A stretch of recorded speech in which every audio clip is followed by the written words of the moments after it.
এবার চাঁদে যাওয়ার চুক্তিতে স্বাক্ষর করলো বাংলাদেশ। এটা শুনে আপনি নিশ্চয় অবাক হচ্ছেন, আমিও কিন্তু এরকমই হয়েছিলাম।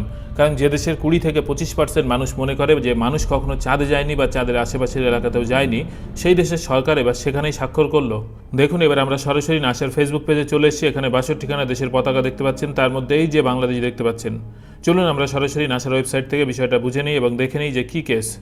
চলে এলাম নাসার ওয়েবসাইটে। এখানে দেখতে পাচ্ছেন একখানা ছবি দেওয়া হয়েছে এবং বেশ কিছু লেখা আছে এবং এই জিনিসটাকে বলা হচ্ছে আর্টেমিস অ্যাকর্ডস। অ্যাকর্ডস মানে হচ্ছে চুক্তি, আর্টেমিস চুক্তি। এই যে চুক্তি সেটা 2020 সালে নাসা এবং কয়েকটা দেশ মিলে করেছিল। তারপরে এই মুহূর্তে সেখানে 62খানা দেশ আছে। এই ছবিটা যদি আমি জুম করি তাহলে আপনারা দেখতে পাচ্ছেন এখানে বাংলাদেশের ছবিটাও দেখা যাচ্ছে। এই দেখুন বাংলাদেশ।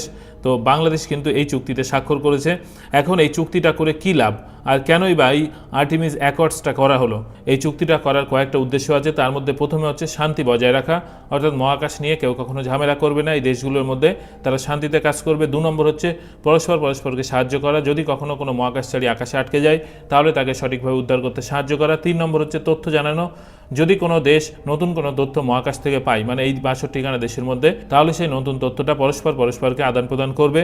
4 নম্বর হচ্ছে মহাকাশ পরিষ্কার রাখা, মহাকাশে যাতে কোনো স্পেস জাঙ্ক না থাকে সেই দিকে খেয়াল রাখা। এই আর্টেমিস চুক্তিটা মূলত হয়েছে চাঁদ, মঙ্গল এবং তারও বাইরে মহাকাশ নিয়ে গবেষণা করার জন্য এবং চাঁদ এবং মঙ্গল গ্রহে যাবে সেই সমস্ত বিষয় নিয়ে কাজ করার জন্য। তো বাংলাদেশকে আমি থ্যাংক ইউ জানাবো। সেই সাথে আমাদের ভারতও কিন্তু এই লিস্টের মধ্যে আছে। দেখুন এই নিচে খেয়াল করুন, এই দেখুন এখানে ভারতও আপনারা দেখতে পাবেন। এছাড়াও এশিয়ার আরও কয়েকটা দেশের নাম আপনারা এখানে পেয়ে যাবেন। সঙ্গে থাকবেন, ভালো থাকবেন আর এই ভিডিওটা ছুঁড়ে মারুন সেই সব পাগলদের মুখে।